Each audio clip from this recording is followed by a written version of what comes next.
তো আজকে গিয়েছিলাম বালুঘাট পিসি চন্দ্র জুয়েলার্সের এক্সিবিশানে। এই এক্সিবিশানটা প্রত্যেক বছর জুলাই আগস্ট মাসে হয় দুদিন ধরে। আর এই এক্সিবিশানে কলকাতা থেকে সব নিউ ডিজাইন যেগুলো লঞ্চ হয় প্রত্যেক বছর, তো সেগুলো আসে।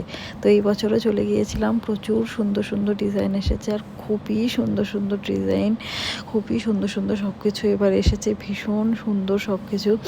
আর এই এক্সিবিশানটার নাম হচ্ছে সৃষ্টি, আর প্রত্যেক বছরই এটা হয়ে থাকে পিসি চন্দ্র জুয়েলার্সের বালুঘাটে, কারণ এখানে তো অত গয়না রাখা সম্ভব হয় না, তাই এই বছরের 2 দিন যত ভালো ভালো কালেকশন ওরা কলকাতা থেকে নিয়ে এসে এখানে একটা এক্সিবিশনের মতো করে। আর এই এক্সিবিশনে শুধু মানে গয়নাও নয়, এখানে প্রচুর খাওয়া দাওয়াও ওরা দেয়। তো এখন ওখানেও পিসি চন্দ্রে খাওয়া দাওয়া করার পর আমরা চলে এসেছি হচ্ছে বাটারফ্লাই খাওয়া দাওয়া করতে রেস্টুরেন্টে। তো এখানে নান, তারপর মিক্সড ফ্রাইড রাইস, চিকেন সব কিছু খেয়ে দিয়ে আমরা বাড়ি